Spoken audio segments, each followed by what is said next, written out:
যেই ব্যক্তি হজ ফরজ থাকা সত্ত্বেও হজে যাবে না, বিলম্ব করবে, বিভিন্ন বাহানা খুঁজবে, হতে পারে রব্বুল আলামিন তাকে অন্য কাজে ব্যস্ত করে দিবেন, তাকে অসুস্থ করে দিবেন, তার সম্পদকে শেষ করে দিবেন। আউযু বিল্লাহি মিনাশ শাইতানির রাজীম। বিসমিল্লাহির রহমানির রহিম। আল হজ্জু আশহুরুম মালুমাত ফামান ফারাদা ফীহিন্নাল হজ্জ ফালা রাফাথ ওয়ালা ফুসুকা ওয়ালা জিদালা ফিল হজ্জ। وقال رسول الله صلى الله تعالى عليه وسلم الحج المبرور ليس له جزاء إلا الجنة।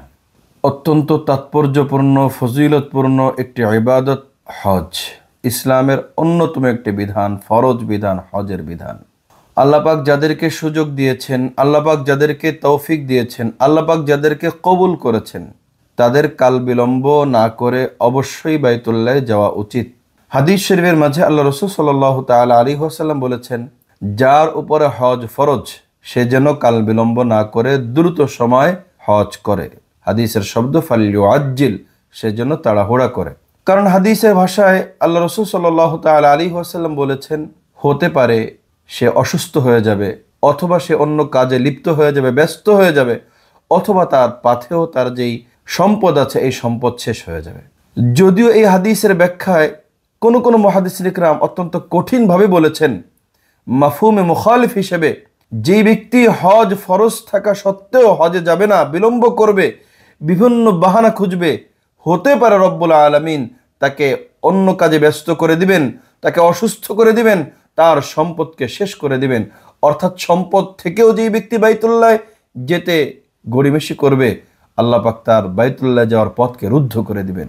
সাধারণত হাজী সাহেবগণ হজে যেই ভুলগুলো করে থাকেন, এমন দু একটি মোটা মোটা ভুল, অর্থাৎ যেগুলো খুব গুরুত্বপূর্ণ ইম্পর্টেন্ট ভুল অনেকেই অজ্ঞতাবশত করে থাকেন, এমন দু একটি ভুল নিয়ে আমরা আলোচনা করতে পারি। আমরা খুব কাছ থেকে দেখেছি অনেক হাজী সাহেবগণ যে ভুলটি করে থাকেন, ওকুফে আরাফা, হজের অন্যতম একটি বিধান, হজের অন্যতম একটি ফরজ বিধান। ওকুফে আরাফা একেবারেই সূর্য যখন অস্ত যাবে শেষ মুহূর্ত পর্যন্ত প্রতিটা হাজী সাহেবের আরাফায় অবস্থান করা জরুরি, ফরজ। আমরা এক্ষেত্রে অনেক হাজী সাহেবকে দেখেছি আসরের পর থেকেই নিজেদের যানবাহনের সুবিধার্থে অনেক হাজী সাহেবগণ ভিড় এড়ানোর জন্যে মুজদালিফার উদ্দেশ্যে রওনা করে থাকেন, যেটা একেবারেই অনেক বড় একটি ভুল। একজন হাজী সাহেবের জন্যে মদিনায় যাওয়া কতটুকু প্রয়োজন, কতটুকু জরুরি, আমি এই প্রসঙ্গে একটি কথা বলতে চাই। আল্লাহ পাক যাকে বাইতুল্লাহ যাওয়ার সুযোগ করে দিলেন, যেই ব্যক্তি বাইতুল্লাহ দেখার সুযোগ পেল, আল্লাহ পাকের ঘর বাইতুল্লাহ জিয়ারতের সুযোগ যার অর্জন হলো, এমন ব্যক্তিকে যদি মদিনায় যেতে বলতে হয়, অর্থাৎ মদিনায় যাওয়ার আগ্রহ যদি তার বাইতুল্লাহ জিয়ারতের পরক্ষণেও মদিনা জিয়ারতের আগ্রহ তার সৃষ্টি না হয়, তাহলে অবশ্যই আমরা বলতে পারি তার বাইতুল্লাহ জিয়ারত কতটুকু যথার্থ হয়েছে এটা নিয়ে আমাদের সংশয় রয়েছে। যেই ব্যক্তি বাইতুল্লাহ জিয়ারত করেছে, যেই ব্যক্তি রব্বে করিমের ঘর জিয়ারত করেছে, রব্বে করিমের ঘর জিয়ারত করার পরক্ষণে তার তো অস্থির হয়ে যেতে হবে কোনটা প্রয়োজন, কোনটা অপ্রয়োজন, কোনটা হজের সাথে সংশ্লিষ্ট, কোনটা হজের সাথে সংশ্লিষ্ট নয়, এটা তো ভিন্ন বিষয়।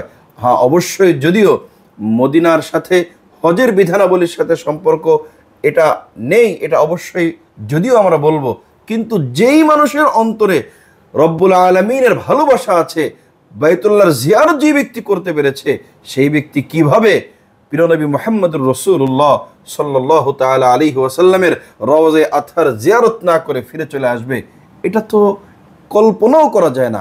এমন প্রশ্ন উত্থাপন করাটাও একজন মুমিনের শান মান হতে পারে না। হজ থেকে এসে একজন হাজী সাহেব কিভাবে নিজের জীবনকে বদলে নেবেন, আমি এই প্রসঙ্গে একটি কথা বলতে চাই।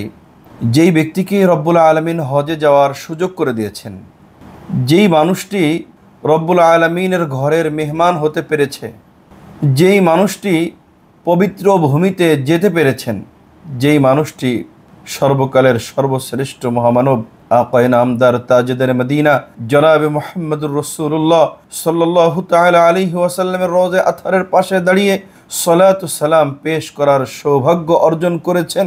আল্লাহু আকবার।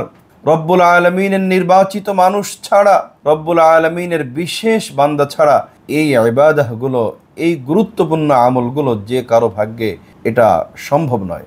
তো রব্বুল আলামিন যাকে এই গুরুত্বপূর্ণ কাজটি করার সুযোগ দিয়েছেন, সর্বপ্রথম তাকে যেই কাজটি করতে হবে, নিজের জীবনকে বদলে নিতে হবে। অর্থাৎ আমার হজ পূর্ববর্তী জীবন এবং হজ পরবর্তী জীবন যাতে সম্পূর্ণ ভিন্ন হয়। হজ পূর্ববর্তী জীবন যদি গুনাহযুক্ত থেকে থাকে, হজ পরবর্তী জীবন আমার হবে গুনাহমুক্ত জীবন।